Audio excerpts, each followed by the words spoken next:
السلام علیکم ورحمۃ اللہ تعالی وبرکاتہ۔ نحمده ونصلي ونسلم على رسوله الكريم، اما بعد فاعوذ باللہ من الشیطان الرجیم، بسم اللہ الرحمن الرحیم۔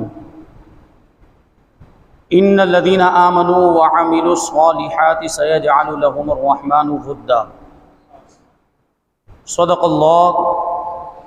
صدق اللہ مولانا العظیم وصدق رسولہ النبی الامین المتین الکریم، ونحن على ذلك لمن الشاہدین والشاکرین والذاکرین والحمد للہ رب العالمین۔ آئیے ہم اور آپ سب سے پہلے حضور سرور کائنات، فخر موجودات، باعث تخلیق کائنات، احمد مجتبیٰ محمد مصطفیٰ صلی اللہ علیہ وسلم کی بارگاہ میں درود و سلام کا ہدیہ پیش کریں اور پڑھیں اللہم صلی علی سیدنا و مولانا محمد معدن الجود والکرم وآلہ الکرام وابنہ الکریم وبارک وسلم صلاۃ و سلاما علیک یا رسول اللہ صلی اللہ تعالی علیہ وسلم۔ عزیزان ملت اسلامیہ، ابھی مجھ سے پہلے حافظ وسیم صاحب نے جو میری تعریف کے پل باندھے اور جو کچھ بھی کلمات خیر میرے بارے میں انہوں نے ارشاد فرمائے، میں اپنے آپ کو اس کے لائق نہیں سمجھتا، لیکن ایک جملہ جو انہوں نے کہا میں اس کی تصدیق کرتا ہوں کہ میں جو کچھ بھی ہوں یہ بزرگوں کا فیضان، میرے اندر اپنا کچھ نہیں ہے، یہ بزرگوں کی دعائیں ہیں، ان کا فیض ہے۔ الحمدللہ میرے پیر و مرشد حضور اشرف الفقہا حضرت علامہ و مولانا مفتی مجیب اشرف رضوی رحمۃ اللہ تعالی علیہ نے مجھے دو دعائیں عطا فرمائی، ایک تو نجی مجلس کے اندر، اور ایک جب میں وہاں سے مفتی کی سند لے کر آیا تھا مبارک پور اشرفیہ سے، تو استقبالیہ پروگرام رکھا گیا تھا، اس وقت حضور اشرف الفقہا نے مجھے ایک دعا عطا فرمائی تھی، اور بزرگوں کی دعا میں تاثیر ہوتی ہے۔ حضور اشرف الفقہا کا واقعہ آپ نے سنا ہوگا۔ حضور اشرف الفقہا کے بچپن کے زمانے میں گھوسی میں رہتے تھے، سب سے پہلے حضور مفتی اعظم ہند علیہ رحمت و رضوان گھوسی میں تشریف لائے، تو آپ کے والد ماجد لے کر پہنچے کہ یہ غلام زادہ ہے، مجیب اشرف نام ہے، اس کے لیے دعا فرما دیں۔ تو حضور مفتی اعظم ہند نے حضور اشرف الفقہا کو بھی دو دعائیں دی تھی۔ کون سی دو دعائیں؟ کہ اللہ تبارک و تعالی اس کو علم نافع عطا فرمائے اور رزق واسع عطا فرمائے، اور دونوں دعائیں قبول ہوئی۔ علم نافع ہم جانتے ہیں، حضور اشرف الفقہا کے بیانات ہم نے سنے، حضور اشرف الفقہا کی مجلسوں میں ہم شریک ہوئے، حضور اشرف الفقہا کی قیام گاہ پر بھی ملاقات کرنے کے لیے گئے، علم کے جو دریا بہتے تھے وہ بیان سے باہر، تو علم نافع اللہ تبارک و تعالیٰ نے آپ کو عطا فرمایا، ایک دعا قبول ہوئی، اور رزق واسع بھی عطا فرمایا۔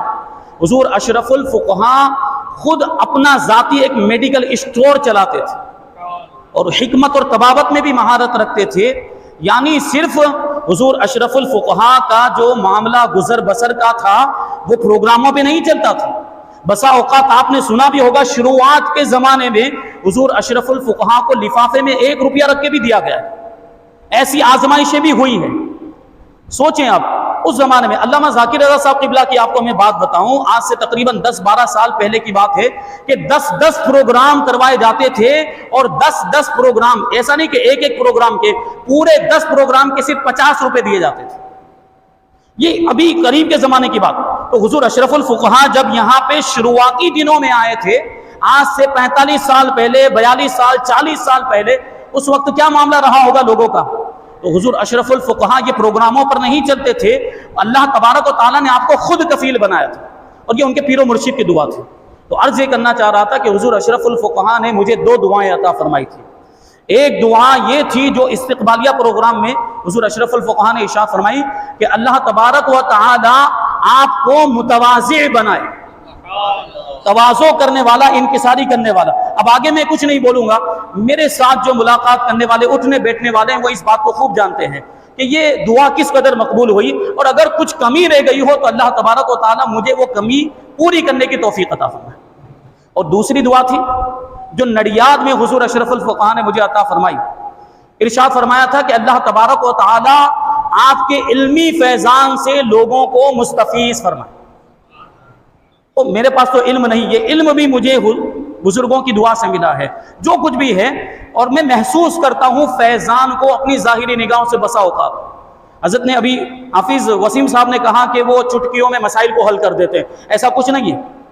یہ میں بزرگوں کا فیضان، حضور اشرف الفقہاء کا اور حضور حافظ ملت کا فیضان، یہ اپنی نگاہوں سے میں محسوس کرتا ہوں۔ حضور حافظ ملت یہ جامعہ اشرفیہ کے بانی، جہاں پہ ہم لوگ پڑھے ہیں جامعہ اشرفیہ میں، تو میں یہ محسوس کرتا ہوں بسا اوقات ایسا ہوتا ہے کہ کوئی مسئلہ پیش آنے والا ہوتا ہے، اس سے پہلے ہی وہ مسئلہ میری نظر سے گزر جاتا ہے، پہلے سے معلوم نہیں ہوتا، لیکن یہ خدا کی قدرت، بزرگوں کا فیضان، بزرگوں کی دعا ہے۔ اکثر ایسا ہوتا ہے کہ مسئلہ پیش آنے سے پہلے کوئی کتاب پڑھ رہے ہیں اور وہ اس مسئلے کو ڈھونڈ نہیں رہے ہوتے، لیکن وہ سامنے آ جاتا ہے خود بخود، اور پھر پتا چلتا ہے 1 دن کے بعد 2 دن کے بعد کوئی سوال پوچھنے آ گیا اور وہی مسئلہ پوچھو۔ تو اس انداز میں یہ جو ہے کہ فیضان کا اظہار، میں آپ کو بتاؤں کیسے یہ بزرگوں کی دعا یہ لگی ہے، اللہ تبارک و تعالیٰ کا بے پناہ فضل و احسان ہے۔ ابھی کچھ دنوں پہلے، رمضان سے پہلے، جب انوار رضا کا دستار بندی کا جلسہ بھی تھا، ہم لوگوں کا ہر مہینے ایک پروگرام ہوتا ہے اون میں راحت سوسائٹی کے اندر، ہر مہینے کے پہلے اتوار کو سوال جواب کی محفل ہوتی ہے۔ تو اتفاق سے اسی دن باسنی ناگور سے حضرت مفتی فیاض صاحب نوری مدثر علی یہ بھی تشریف لائے تھے۔ حضور مفتی اعظم ہند کے مرید ہیں اور بزرگ عالم دین ہیں اور مفتی بھی ہیں اور بڑے باکمال مفتی ہیں۔ وہ حضرت تشریف لائے تھے، اور چونکہ اس علاقے میں راجستھان کے بھی بہت سارے لوگ رہتے ہیں، وہاں ان کے مریدین بھی موجود ہیں، تو اس پروگرام میں حضرت کو بھی مدعو کیا گیا، مفتی فیاض صاحب کو، ان کو بھی بلایا گیا۔ اور معاملہ یہ تھا کہ جیسے ہی میں پہنچا تو مفتی فیاض صاحب نے بڑے پرتپاک انداز میں میرا استقبال کیا۔ مجھے امید بھی نہیں تھی کہ حضرت میرا اس انداز میں استقبال کرے گا۔ بزرگ ہستی ہیں، وہ عمر دراز ہیں، وہ حضور مفتی اعظم ہند کے مرید ہیں، ویسے ہی آپ اندازہ لگا سکتے ہیں۔ انہوں نے بڑا پرتپاک انداز میں میرا استقبال کیا، پھر میرا تعارف کرانے لگ گئے، لوگوں کے سامنے میری تعریف کرنے لگ گئے۔ تو میں کہنے لگ گیا کہ حضرت کو میں پہلی بار دیکھ رہا ہوں، میں اپنے اعتبار سے سمجھ رہا تھا کہ میری پہلی ملاقات ہے، لیکن حضرت نے کہا کہ میرا اور آپ کا غائبانہ تعارف ہے۔ الحمدللہ حضرت سید صاحب بھی یہاں پہ تشریف فرمائے، حضرت سید صاحب کی سرپرستی میں ہم نے سوال جواب کے گروپ کی شروعات کی تھی۔ 13 گروپ الحمدللہ ابھی چلتے ہیں، اللہ تبارک و تعالیٰ اس کو آگے بھی جاری رکھنے کی توفیق عطا فرمائے۔ یہ بھی دین کی ایک خدمت ہے، ہمیں اس پر کوئی فخر نہیں، ہم اس پر مطمئن بھی نہیں، یہ تو کچھ بھی نہیں، ہمیں اور بہت کچھ کرنا ہے۔ یہ 13 گروپ کوئی حیثیت نہیں رکھتے، جبکہ اس کے مقابلے میں آپ پوچھ سکتے ہیں جناب عادل صاحب سے، وہ مفتی عمران دیوبندی، اس کے ہزاروں گروپ چلتے ہیں، اسی کے مقابلے میں ہم نے تھوڑی سی کوشش کی تھی کہ ہمارا بھی کچھ ہو۔ تو یہ سوال جواب کے جو گروپ چلتے ہیں، اس میں ایک مرتبہ مجھے فون آیا تھا مفتی فیاض صاحب کا ناگور سے۔ اب بات سے اور آواز سے اندازہ نہیں لگتا کہ کون بول رہے ہیں۔ نعرہ تکبیر، نعرہ رسالت، مسلک اعلی حضرت علامہ مولانا نور احمد ازہری صاحب قبلہ، فیضان حضور اشرف الفقہاء، فیضان حضور تاج الشریعہ۔ تو انہوں نے مجھے فون کیا، اور بڑی بات نہیں، وہ ماہنامہ ایک نکالتے ہیں ماہ طیبہ کے نام سے، تو ماہ نامے میں انہوں نے ہمارے جو سوال جواب ہوتے ہیں گروپ کے اندر، اس کو شائع کرنے کی اجازت طلب کی تھی۔ اس وقت مجھے نہیں پتا، انہوں نے نام بتایا محمد فیاض، کیونکہ ظاہر سی بات جب آدمی اپنے بارے میں بولتا ہے تو القاب وغیرہ لگا کے نہیں کہ میں مفتی، مولانا، سیاد، فیاض، اس طرح نہیں بولتا۔ انہوں نے نارمل محمد فیاض ایسا کہا تھا، میں نے سمجھا کوئی ہوں گے عالم دین۔ بہرحال میں نے اجازت دے دی تھی اس وقت، حضرت نے مجھے یاد دلایا کہ آپ سے میں نے اجازت لینے کے لیے اس وقت فون کیا تھا۔ یہ بات جو ہے کہ کوئی اہمیت نہیں رکھتی ہے، اصل جو بات ہے وہ دوسرے دن کی۔ مفتی فیاض صاحب قبلہ دوسرے دن ہمارے قادری مکتب میں تشریف لائے، اتفاق سے یہاں صورت میں رکے ہوئے تھے، ان کے مرید لے کر یہاں پر آئے، اتفاق سے میں بھی بیٹھا ہوا تھا، اور حضرت علامہ ذاکر رضا صاحب قبلہ بھی تشریف فرما تھے۔ اس وقت مفتی فیاض صاحب قبلہ نے علامہ ذاکر رضا صاحب قبلہ سے یہ بات کہی تھی کہ ان کا جو ہے کہ مادہ تفہیم بہت اچھا ہے، یہ بھی کوئی اہمیت کی بات نہیں، لیکن دوسری جو بات کہی تھی وہ بہت اہم ہے۔ انہوں نے کہا تھا مفتی فیاض حضور مفتی اعظم ہند کے مرید ہیں، دیکھیں فراست ان کو کیسی ملتی۔ انہوں نے کہا کہ مجھے ایسا محسوس ہوتا ہے کہ ان کو بزرگوں کی دعا لگی، اور ہمارا تو یہی ہے، بس ہمارے اندر کچھ نہیں ہے، بزرگوں کی دعا ہے، بزرگوں کا فیضان۔ الحمدللہ اللہ تبارک و تعالیٰ اس فیضان کو عام سے عام کر فرمائے۔ تو ہم دو بزرگوں کی بارگاہ میں خراج عقیدت پیش کرنے کے لیے جمع ہوئے ہیں. ایک تو حضور اشرف الفقہا حضرت علامہ و مولانا مفتی مجیب اشرف رضوی رحمۃ اللہ تعالی علیہ، اور دوسری ذات عالم اسلام کی عظیم الشان شخصیت حضور تاج الشریعہ حضرت علامہ و مولانا مفتی محمد اختر رضا خان ازہری رحمۃ اللہ تعالی علیہ. یہ دو بڑی عظیم شخصیات. یہ دو چند باتیں جو ہے کہ بول کر میں گزر جاؤں گا کہ ہم ان دونوں بزرگوں کی زندگی کا جائزہ لیں. ہم ان دونوں بزرگوں کی زندگی کا مطالعہ کریں تو ہمیں پتہ چلے گا کہ ان دونوں بزرگوں کی زندگی کے 3 بنیادی مقاصد تھے.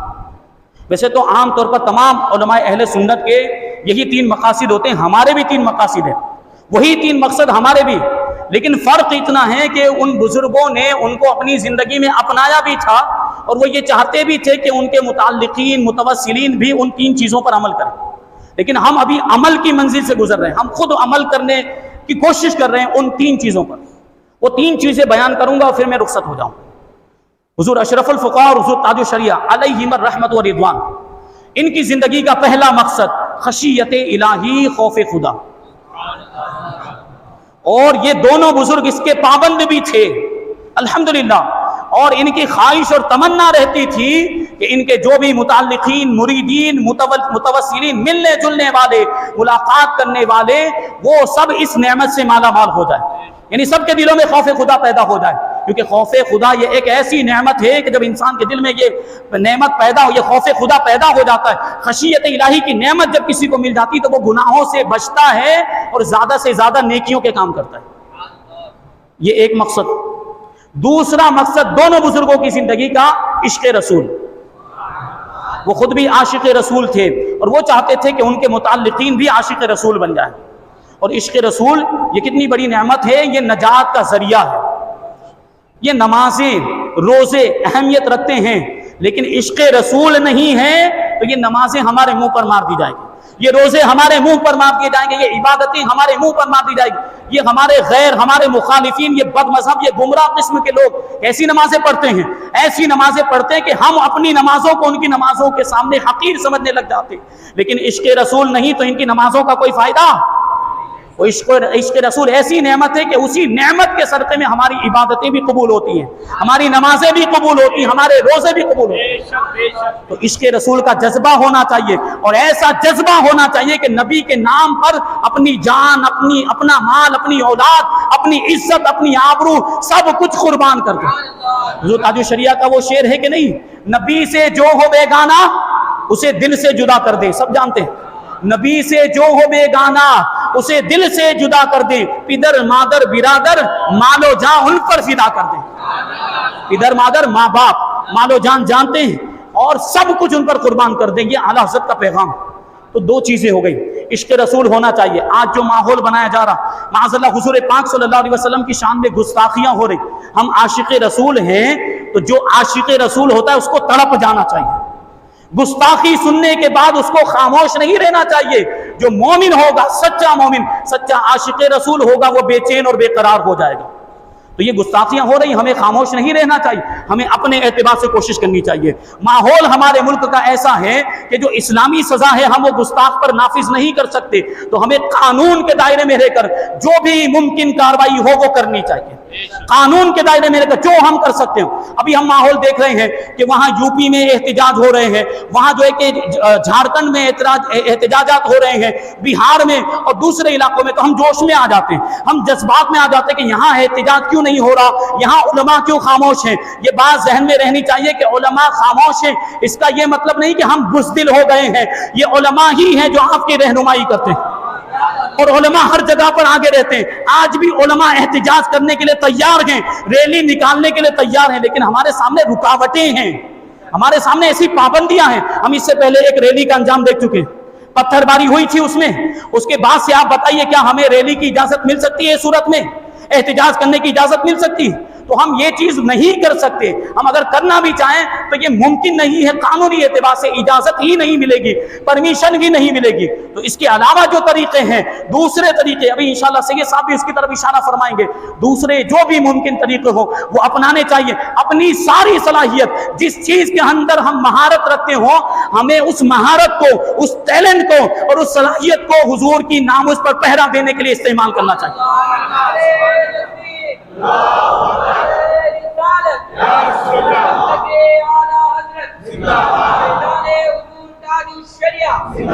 اگر ہمارے پاس زبانی صلاحیت ہے, ہم زبان کے ماہر ہیں, اگر ہم انگریزی جانتے ہیں تو انگریزی میں حضور کی شان بیان کریں, انگریزی میں حضور کی سیرت بیان کریں. اگر ہم کوئی دوسری زبان میں, جیسے گجراتی زبان میں اگر مہارت رکھتے ہو تو گجراتی زبان میں حضور کی شان بیان کریں, حضور کی سیرت بیان کریں. جو اعتراضات ہو رہے ہیں ان اعتراضات کا مختلف زبانوں میں جواب دیں, اور جو قانون کے ماہرین ہیں, جو ایڈوکیٹ ہیں, جو وکیل ہیں, وہ اپنی وکالت کو اس سلسلے میں استعمال کریں اور وکالت کے اعتبار سے لوگوں کی رہنمائی کریں کہ ہر ممکن کوشش کریں قانون کے دائرے میں رہتے ہوئے کہ اس چیز کو کیسے روکا جا سکتا ہے, کیونکہ ابھی بھی سمویدھان باقی ہے, ابھی بھی ہندوستان کا دستور باقی ہے, ابھی ہندو راشٹر بنا نہیں ہے, ابھی بھی ہم اس سمویدھان کا سہارا لے سکتے ہیں, ابھی بھی ہم اس دستور کا سہارا لے کر اپنی بات آگے تک پہنچا سکتے ہیں. کوشش کرنے کی ضرورت ہے. یہ دو چیزیں میں نے بتائی ہے. تیسری چیز, ان بزرگوں کی زندگی کا تیسرا مقصد تھا مسلک اعلی حضرت کی پابندی,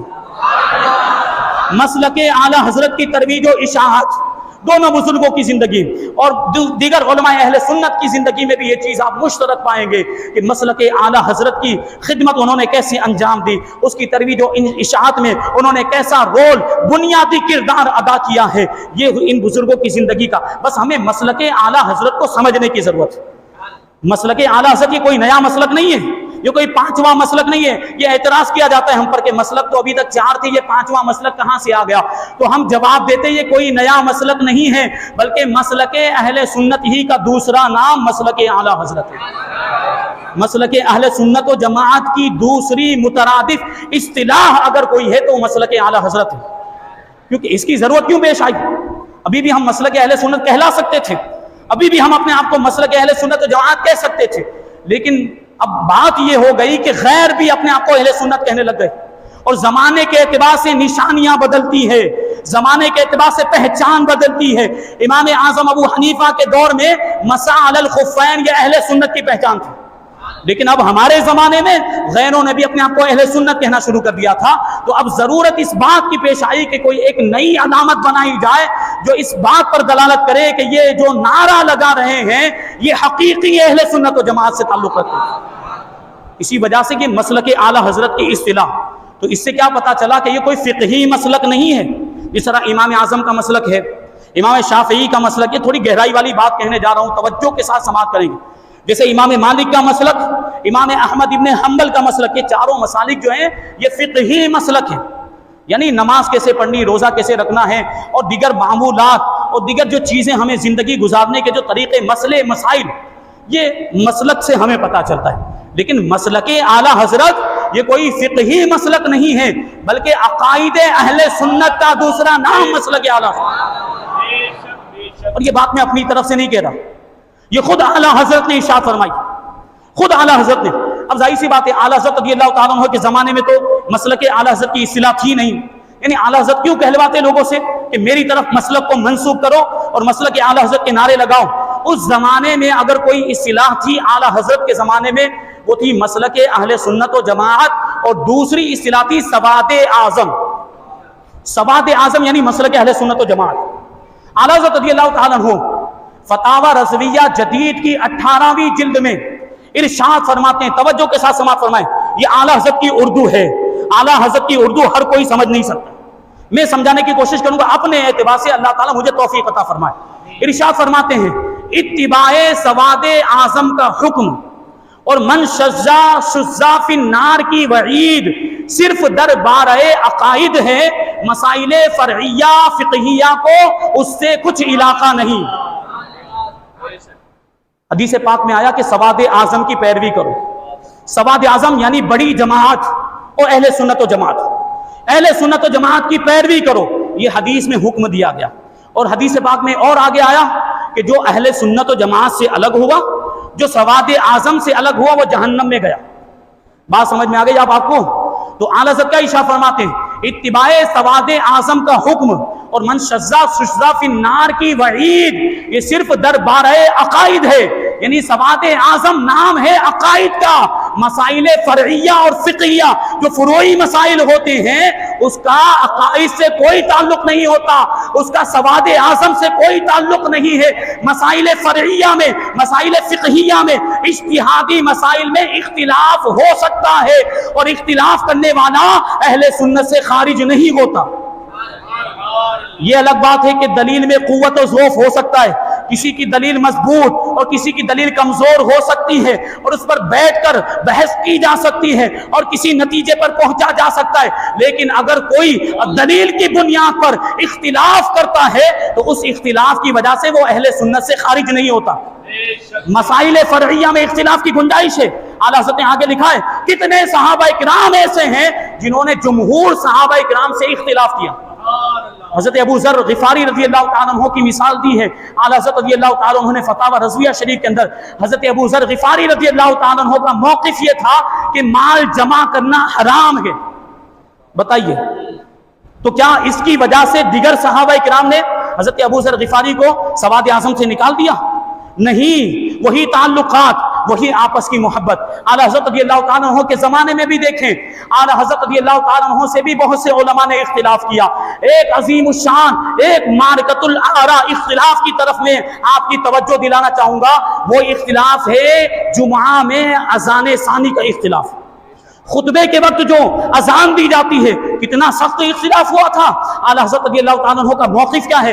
پورا رسالہ لکھا ہے شمائم العنبر فی ادب الندائی امام المنبر۔ اس میں اعلیٰ حضرت رضی اللہ تعالیٰ عنہ نے یہ بات ثابت کی ہے کہ اذان ثانی بھی مسجد کے اندر نہیں دی جا سکتی۔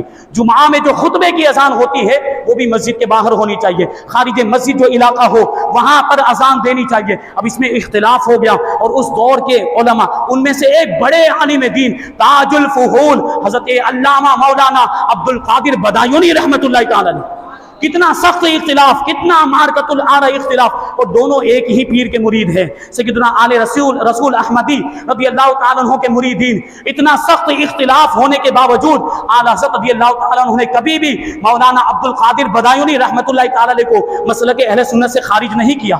یہ نہیں کہا کہ تم نے مجھ سے اختلاف کیوں کیا، تم مسلک اعلیٰ حضرت سے خارج ہو گئے، تم سواد اعظم سے خارج ہو گئے، تم اہل سنت سے خارج ہو گئے۔